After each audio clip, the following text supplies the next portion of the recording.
Welcome to my physical education presentation.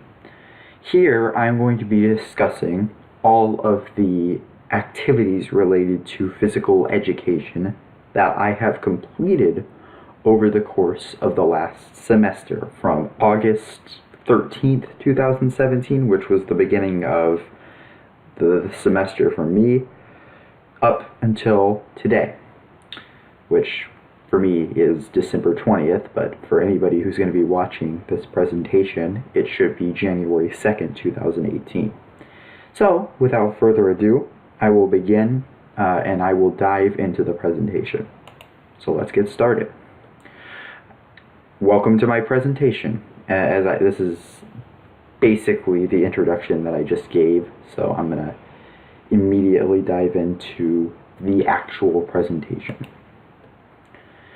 Before I really get into the presentation, I will say something. I haven't always exercised regularly.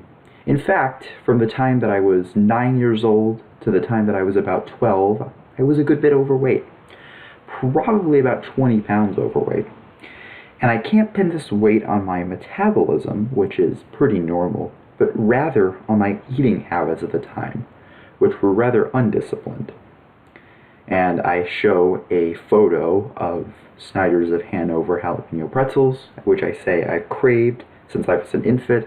Today I do sometimes still eat them, but I eat them in moderation, which I didn't really know how to do back when I was 10 or 11 or 12. Well, until I was about 12 years old, I didn't know how to do that.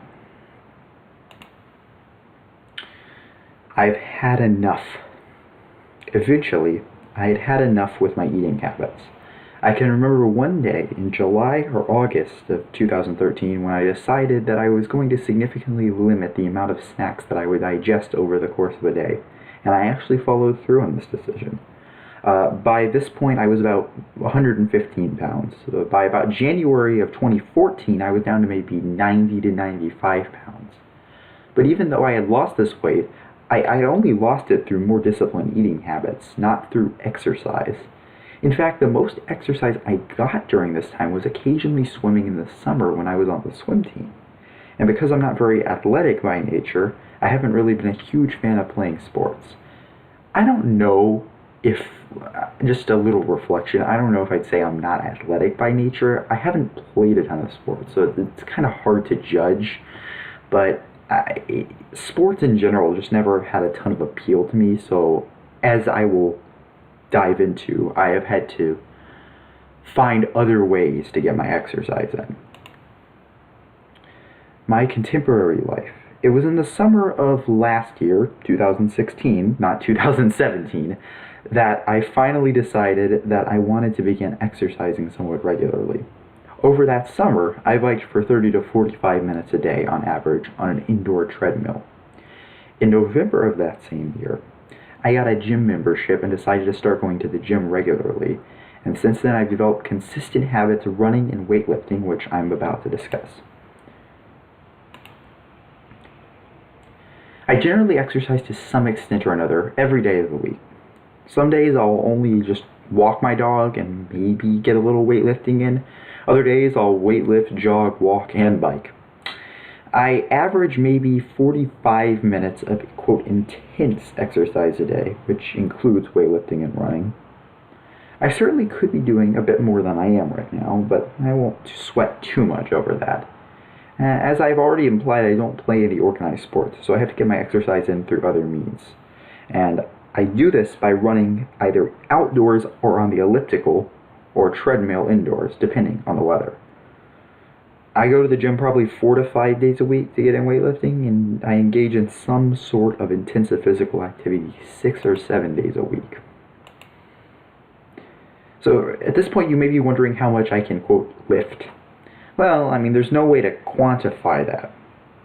I use several different types of exercise equipment, and I lift different amounts of weight on each piece of equipment.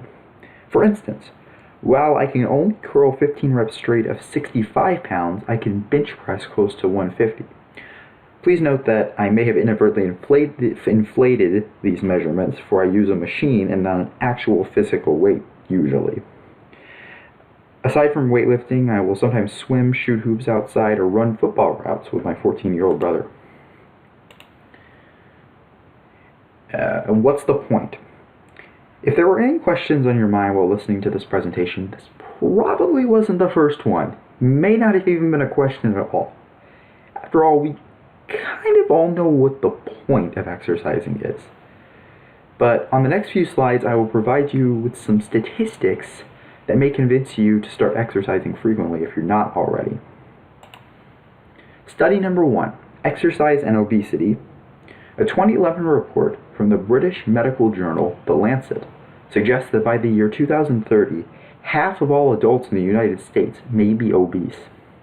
Almost all of these obese individuals do not exercise regularly. Study number 2, Exercise and Stress. There is evidence that suggests that exercise can decrease stress. According to the American Psychological Association, quote, only 29% of those who go online to manage stress and 33% of those who watch TV or movies to manage stress say these techniques are very or extremely effective. In contrast, among adults who exercise to manage stress, 43%, 62% tout its effectiveness. I would completely agree that watching TV or going online just to manage stress is not the best idea. And this study dives further into the psychological benefits, exercise and happiness. A study from Duke University suggests that exercise can help people cope with depression or symptoms of depression. It randomized depressed patients to one of the interventions and found that after 4 months, about 40% of the subjects were no longer depressed. Those who experienced or received the medicine had higher and comparable response rates, but they were only slightly better than the placebo group. Those who exercised at a moderate level, about 40 minutes 3 to 5 days each week, which is a little less than I do personally, experienced the greatest antidepressant effect. So they interpreted that to mean that exercise was just as good as, and it looks like it cut off, but I'm just going to go with it here. What I was trying to say, I apparently didn't do a good job looking through and editing it, but what I was going to say was they interpreted that to mean that exercise was just as good as taking antidepressant medications, which is a pretty remarkable thing.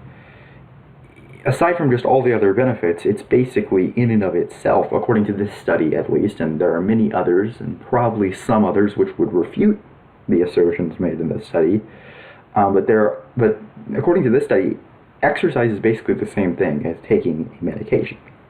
So that's interesting. And I can say from experience that I have personally experienced many of the benefits listed in the studies that I just presented. Today, I am roughly 6 foot 170 pounds, which is considered an optimal weight for my height. I was 5'11", 185 pounds when I began exercising regularly, which was still in a healthy range, but was creeping close to being slightly overweight. As for the psychological benefits of exercise, I have certainly noticed a reduction in stress after working out.